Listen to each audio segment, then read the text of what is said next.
La historia jamás contada de Moisés. En las aguas del Nilo, un niño fue encontrado. Pero este no era un niño cualquiera. Este niño era el instrumento de un destino incierto que el mismo imperio egipcio intentó controlar y utilizar a su favor.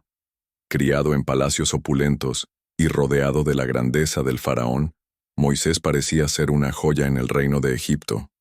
Pero Egipto nunca imaginó que ese niño, destinado a servirles como pieza clave, sería el que les llevaría a la ruina.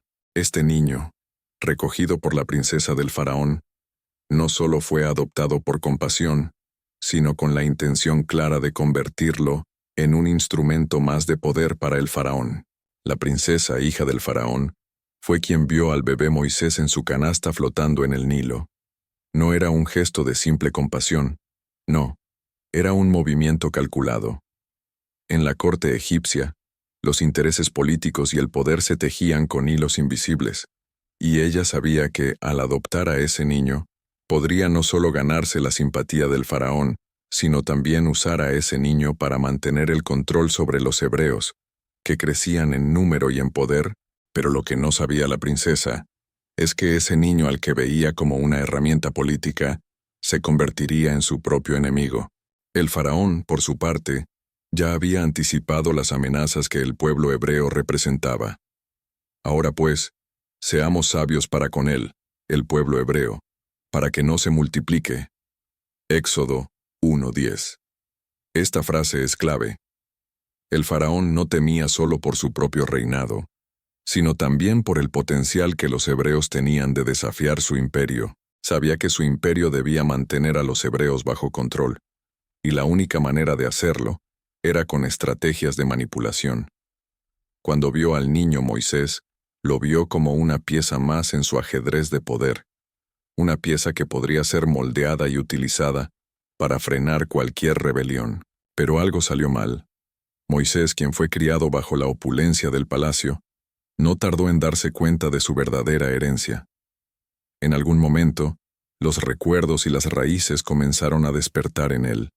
Él no era simplemente un hijo adoptivo del faraón, él era uno de los suyos, uno de los hebreos que, bajo la opresión del faraón, había sufrido junto a su pueblo. ¿Cómo podía seguir viviendo cómodamente en la corte cuando su gente sufría? Fue así como comenzó a cuestionar la autoridad que lo había acogido.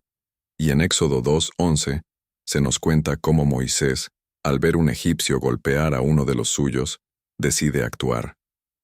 Esto no solo fue un acto de justicia, fue un acto de rebelión. Al matar al egipcio y huir al desierto, Moisés ya no estaba bajo el control del faraón. Ya no era el niño que adoptaron con la esperanza de convertirlo en un futuro líder bajo su mandato. El faraón ya no lo tenía bajo su poder, y la princesa, que creía tener control sobre él, se vio incapaz de retenerlo. Pero la historia no termina allí. En las sombras del palacio, los magos y sacerdotes egipcios también seguían observando de cerca a Moisés. Ellos sabían que este niño, criado entre ellos, poseía algo más grande que la magia egipcia, algo que sus hechizos no podían alcanzar. La historia de Moisés había llegado a oídos de los sabios del faraón, y ellos, ávidos de poder, decidieron intentar adquirir lo que Moisés poseía. Sin embargo, no lo lograron. Si bien pudieron igualar sus milagros en algunos momentos, nunca tuvieron el control absoluto que Moisés ostentaba. Sabían que Moisés poseía un poder que no podían comprender ni dominar. Esta acción, esta tentativa de los sacerdotes y magos, revela una verdad inquietante. Egipto, que había controlado tantas naciones, había calculado mal. Nunca imaginaron que Moisés, el niño que pensaban usar como un peón, se volvería en su contra. A pesar de sus planes meticulosamente trazados, el faraón y su corte no contaron con la verdadera fuerza de Moisés, ni con el poder divino que se desataría en su vida. Y así, los egipcios, atrapados en su propia arrogancia y ambición, intentaron dominar lo que no podían controlar. Desde la princesa hasta el faraón, pasando por los magos y sacerdotes, todos intentaron aprovecharse de Moisés. Pero en su intento por manipular al niño prodigio, Nunca anticiparon que el verdadero poder que él poseía no provenía de ellos, sino de algo mucho más grande, que ni siquiera ellos podrían detener. Años después, el que un día fue niño del Nilo, criado como príncipe egipcio, regresó no como el Moisés de palacio, sino como el Moisés del desierto, el que vio fuego en una zarza y escuchó al Dios viviente. El que una vez huyó como fugitivo, ahora regresaba como destructor. Entró en el palacio donde fue criado. Las columnas que una vez lo vieron correr de niño ahora lo veían regresar como el mensajero de la destrucción. Frente al faraón, ya no se inclinó. Ya no hubo sonrisas ni protocolo. Miró directo a los ojos al hombre que antes lo alimentó, que lo vistió como a un hijo, y le lanzó el mensaje más temido por un imperio acostumbrado a esclavizar. Así ha dicho el Señor Dios de Israel: deja ir a mi pueblo. Éxodo 5:1. El faraón lo reconoció. Sabía quién era. Era el mismo niño que criaron, el mismo al que intentaron moldear, el que los sacerdotes quisieron manipular, el que fue usado como un símbolo de poder egipcio, y ahora estaba allí, volteando el tablero, mordiéndoles la mano que lo alimentó, convirtiéndose en el caballo de Troya que ellos mismos dejaron entrar al corazón del imperio. El faraón se negó, claro. No podía aceptar que el hebreo que una vez protegió ahora viniera a desafiar su trono. Pero no sabía que Moisés no venía solo. No era un exiliado cualquiera. Venía respaldado por el fuego, por plagas, por tormentas que ningún mago de Egipto podría igualar. Los magos lo intentaron, duplicaron algunos prodigios, pero pronto se vieron superados. En Éxodo 8:19, después de una de las plagas, los hechiceros egipcios tuvieron que admitir: esto es el dedo de Dios. Ellos, que lo habían querido usar, ahora temblaban ante su poder. Habían visto de cerca el fuego que intentaron contener, y ahora los consumía. Moisés no se detuvo.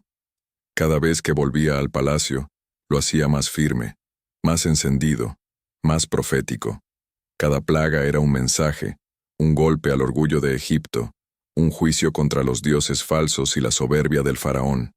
Agua convertida en sangre, ranas, piojos, moscas, peste, úlceras, granizo, langostas, tinieblas, y finalmente, la muerte de los primogénitos. Cada encuentro entre Moisés y el faraón era más tenso, más desgarrador. El faraón endurecido se negaba, aún viendo su imperio colapsar. Su corazón ya no era racional, estaba atrapado entre la humillación y la incredulidad. Y eso lo destruyó. ¿Quién lo iba a decir? El niño que recogieron con intención política regresó con una sentencia divina. Lo que fue concebido como una ventaja para Egipto se transformó en su ruina. Y así, el plan de manipulación que tejieron desde la cuna acabó siendo el principio del fin del imperio más poderoso de su tiempo. Moisés no solo fue un profeta, fue el eco de una venganza celestial, la encarnación del juicio que Egipto cultivó al intentar manipular el destino. Y cuando el mar se abrió y el pueblo cruzó, fue la última burla. Los esclavos se iban libres, y el niño del Nilo se despedía como el destructor del trono que lo adoptó. Like, suscríbete y activa la campana de notificaciones para más videos como estos.